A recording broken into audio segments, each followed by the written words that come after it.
ആ കാലത്ത് യോഹന്നാൻ സ്നാപകൻ വന്ന് യഹൂദ്യ മരുഭൂമിയിൽ പ്രസംഗിച്ചു.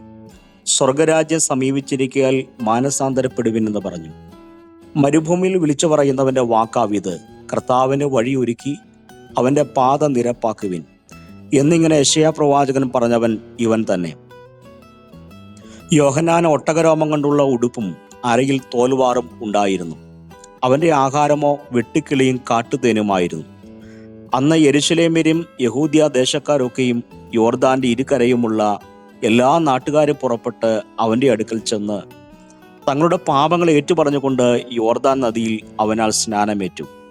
തൻ്റെ സ്നാനത്തിനായി പരീശരിലും സദൂക്യരിലും പലർ വരുന്നത് കണ്ടാറേ അവൻ അവരോട് പറഞ്ഞത്: സർപ്പസന്തതികളെ, വരുവാനുള്ള കോപത്തെ ഒഴിഞ്ഞ് ഓടിപ്പോകുവാൻ നിങ്ങൾക്ക് ഉപദേശിച്ച് തന്നത് ആർ?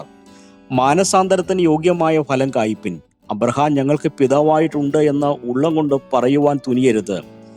ഈ കല്ലുകളിൽ നിന്ന് അബ്രഹാമിന് മക്കൾ ഉളവാക്കുവാൻ ദൈവത്തിന് കഴിയും എന്ന് ഞാൻ നിങ്ങളോട് പറയുന്നു. ഇപ്പോൾ തന്നെ വൃക്ഷങ്ങളുടെ ചുവട്ടിന് കോടാലി വെച്ചിരിക്കുന്നു. നല്ല ഫലം കായ്ക്കാത്ത വൃക്ഷമെല്ലാം വെട്ടി തീയിലിട്ട് കളയുന്നു. ഞാൻ നിങ്ങളെ മാനസാന്തരത്തിനായി വെള്ളത്തിൽ സ്നാനം ഏൽപ്പിക്കുന്നതേ ഉള്ളൂ. എൻ്റെ പിന്നാലെ വരുന്നവനോ എന്നേക്കാൾ ബലവാനാകുന്നു. അവൻ്റെ ചെരുപ്പ് ചുമപ്പാൻ ഞാൻ മതിയായവനല്ല.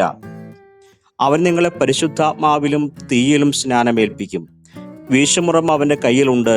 അവൻ കളത്തെ മുറ്റും വെടിപ്പാക്കി ഗോതമ്പ് കളപ്പുരയിൽ കൂട്ടിവെക്കുകയും പതിർ കെടാത്ത തീയിലിട്ട് ചുട്ടുകളയുകയും ചെയ്യും.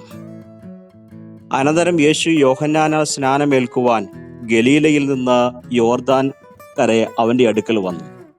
യോഹന്നാൻ അവനെ വിലക്കി: നിന്നാൽ സ്നാനമേൽക്കുവാൻ എനിക്ക് ആവശ്യം, പിന്നെ നീ എൻ്റെ അടുക്കൽ വരുന്നുവോ എന്ന് പറഞ്ഞു. യേശു അവനോട്: ഇപ്പോൾ സമ്മതിക്കുക, ഇങ്ങനെ സകല നീതിയും നിവർത്തിക്കുന്നത് നമുക്ക് ഉചിതം എന്ന് ഉത്തരം പറഞ്ഞു.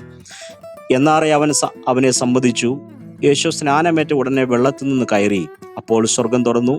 ദൈവാത്മാവ് പ്രാവ് എന്ന പോലെ ഇറങ്ങി തന്നമേൽ വരുന്നത് അവൻ കണ്ടു. ഇവൻ എൻ്റെ പ്രിയപുത്രൻ, ഇവനിൽ ഞാൻ പ്രസാദിച്ചിരിക്കുന്നു എന്ന് സ്വർഗത്തുനിന്ന് ഒരു ശബ്ദവും ഉണ്ടായി.